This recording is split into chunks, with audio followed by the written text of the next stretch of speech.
Bueno, continuamos con esta charla sobre los números. Como platicaba hace unos momentos, pues en la mayoría de las carreras, pues aunque muchos estudiantes no quieren estudiar alguna carrera que involucre matemáticas, incluso abiertamente lo mencionan, en la realidad, pues sí, ustedes pueden estudiar, por ejemplo, psicología, pues mínimamente van a llevar alguna carrera o alguna materia probabilidad estadística. En un tema como este, recuerdo que hay una frase que dice, existen dos tipos de mentiras, las mentiras y las estadísticas, ¿no? Algo parecido, de pronto no recuerdo bien, pero, o las viles mentiras, parece que dice. Eh, entonces, en realidad se sataniza un poco esta cuestión de la estadística porque es muy útil. Sin embargo, digamos, no siempre se le da un uso adecuado.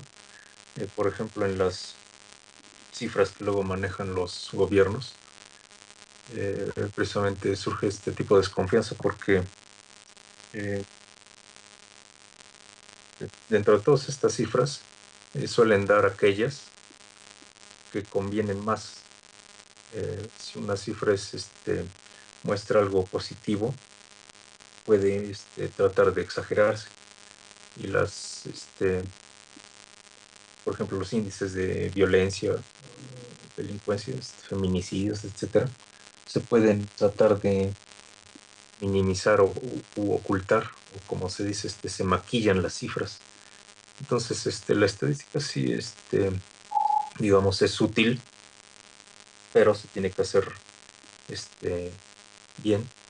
Si sucede algo, por ejemplo, que maquillan las cifras o las ocultan, pues bueno, no es precisamente culpa de la estadística, sino que eh, se es culpa más bien de las personas que nos quieren ocultar esta información o darle eh, digamos, otro sesgo diferente. Entonces, a pesar de la reputación que tienen, sí nos puede decir algo útil. Lo difícil, digamos, en los muchos trabajos, por ejemplo, que aparecen en los medios de artículos de investigación, todos estos trabajos que dicen científicos de la universidad de tal, aseguran que si comes tal alimento, por ejemplo, chocolate, entonces no sé, tu vida sexual mejora, por decir, las mujeres. Entonces, dan algunas cifras ahí de porcentajes. Si examinas estas cifras, sucede que, bueno, digamos, desde la metodología con la que se hacen estos estudios, por ejemplo, suelen tomar muestras pequeñas o no están bien conformadas. Entonces, en realidad los resultados no son muy confiables. Entonces tienen fallas la, desde esta metodología que utilizan. Entonces, para mí es un misterio luego cómo es posible que aparezcan todos estos estudios si tienen fallas importantes de origen, si tienen fallas desde la metodología, entonces no importa que concluyan, está mal. Eh, por ejemplo, de cosas recientes que recuerdo que haber visto en internet, por ejemplo, había una que decía que eh, las mujeres con caderas grandes eran más promiscuas, ¿no? Entonces, echándole una ojeada así en quién lo publicó, eh, de qué universidad, en qué revista, etcétera, pues de pronto es un poco difícil, eh, bueno, creer que este tipo de cosas públicas son muy malas. Sí hay, digamos, un porcentaje de esta de estas investigaciones que pues tienen baja calidad.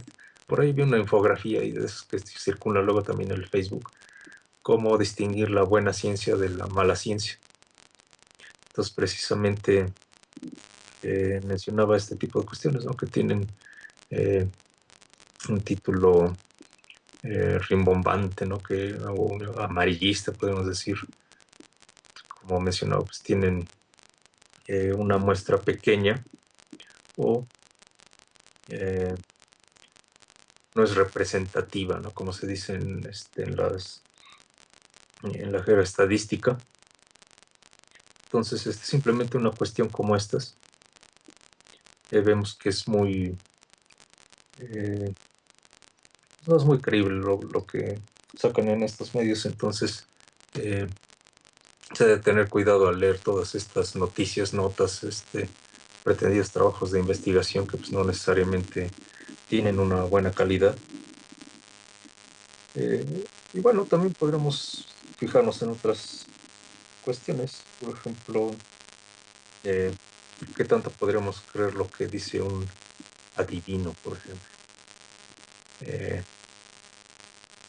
por decir, ¿recuerdan hace años que salía que Luis Miguel se iba a casar? De pronto un, uno de estos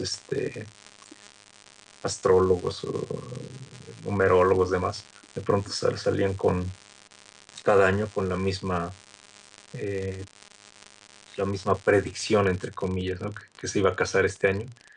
Y pues entonces lo hacían año tras año y pues cuando fallan se les olvida, pero cuando en algún momento pues le iban a atinar, ¿no? Que en realidad se iba a casar Luis Miguel, pero pues pues no tiene ningún valor en realidad porque pues lo hacían diferentes. Entonces aquel que en algún momento sí dijo que se iba a casar efectivamente se casó, pues de pronto podríamos decir que predijo algo, pero en realidad no lo es. Eh, Igual podríamos pensar en las casualidades, por ejemplo, cuando soñamos, uno podría de pronto soñar que todos los días soñamos, ¿no? Varias horas, está ahí una parte de sueño profundo. Entonces, en algún momento podríamos, por ejemplo, soñar con alguien que hemos visto poco. Entonces, podría suceder que en al corto plazo nos topáramos con esta persona, pero pues digamos, al tener una experiencia de este tipo, podríamos pensar que es algún tipo de premonición, pero pues en realidad muchas veces soñamos cosas, pero pues no va a suceder necesariamente. Entonces podemos pensar que es una casualidad. Recordemos, el año tiene 365 días, entonces pues que soñemos de pronto alguna cosa, pues no quiere decir que necesariamente va a suceder. De hecho, la mayoría de las veces pues soñamos y pues no sucede nada, ¿no? Pero de pronto, como cuando mencionaba esto de las rachas de suerte, así entre comillas, en juegos de azar, pues no quiere decir que en realidad estemos ganando o podamos predecir algo, sino que son simples casualidades, ¿no? Bueno, ya dicho esto, pues podremos un poco eh, aquí platicar con Carlos. Él estudió una ingeniería, entonces pues tuvo un contacto con las matemáticas y de alguna manera eh, pues experimenta cosas, aplicaciones, por ejemplo, como al llevar un programa de este tipo, pues uno sabe que, por ejemplo, tiene un cierto alcance de followers o en las redes sociales. Sabes más o menos como qué audiencia uno tiene, el alcance, y acabas poner un tweet para anunciar, por ejemplo, este programa, etcétera. Entonces, bueno, ¿qué nos podrías comentar, Carlos, sobre tu experiencia con las matemáticas en la vida diaria? ¿Qué tal? ¿Cómo estás, Enrique? Muy buena noche. Bueno, pues mira, he estado escuchando atentamente lo que nos has estado comentando esta noche. Y lo primero que me gustaría comentar es de que hay mucha gente, como comentas, que no es un tema del agrado o no es su área de especialización, pero yo creo que mucho tiene que ver el cómo les han dado las matemáticas, cómo lo han, quién se las ha dado desde la primaria, cómo no los han sabido encauzar tal vez, cómo no les han sabido inculcar el gusto, cómo no les han generado las bases correctas, y al no saber las bases correctas, si no sabes ecuaciones de primer grado, pues no vas a saber ecuaciones de segundo grado ni de tercero y sucesivamente, ¿no? Entonces yo creo que tiene mucho que ver con eso, con el hecho de que en ocasiones los profesores de matemáticas no tienen la sensibilidad para poder enseñarlo. Yo creo que cuando le agarras el gusto a las matemáticas lo ves de una manera tan natural que pierdes ese miedo y al contrario te gustan y disfrutas las matemáticas, ¿no? No sé si tú estés de acuerdo con esto que comento.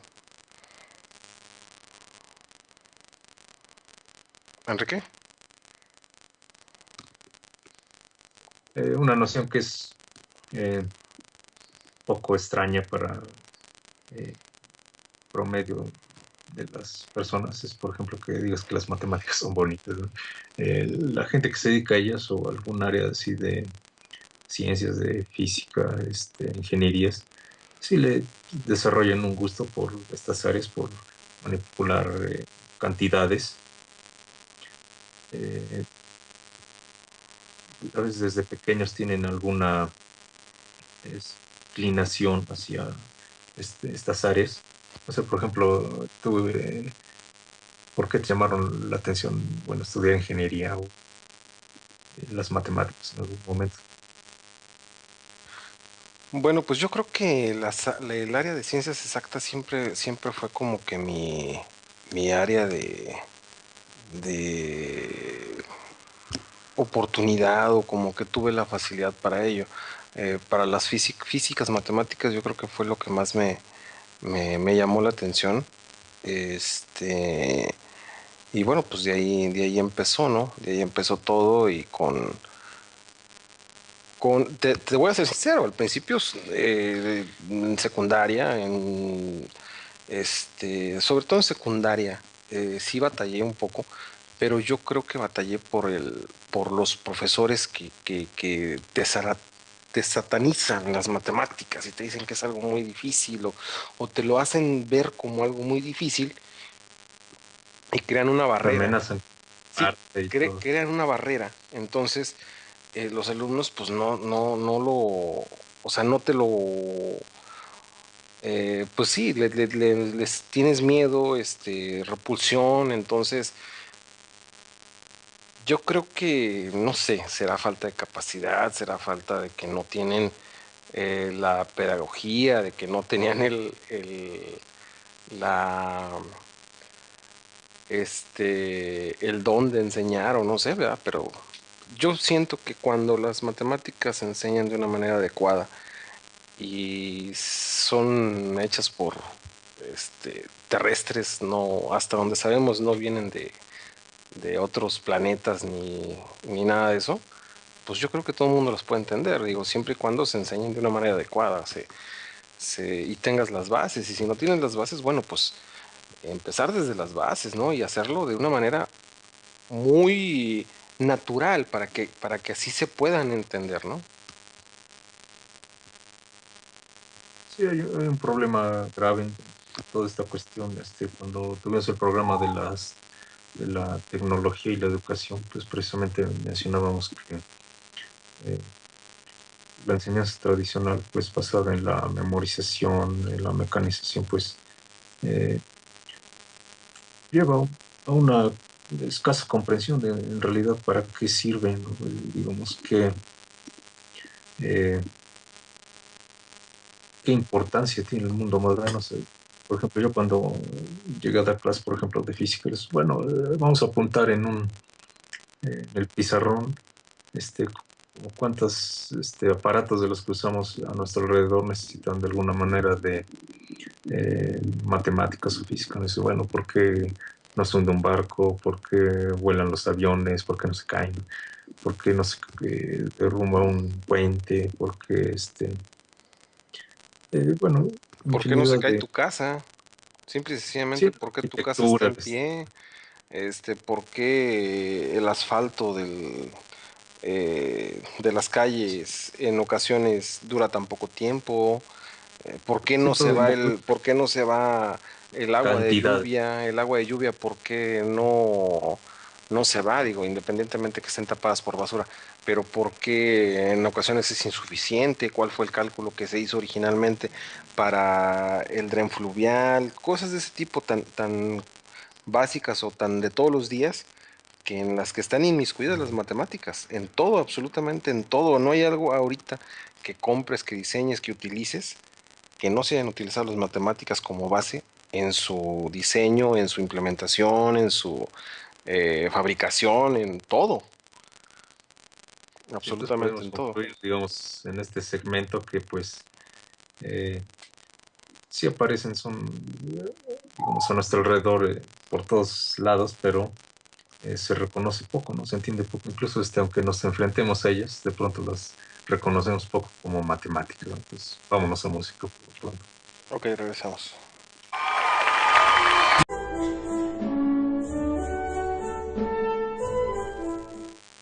Bueno, continuamos con esta charla sobre eh, los números.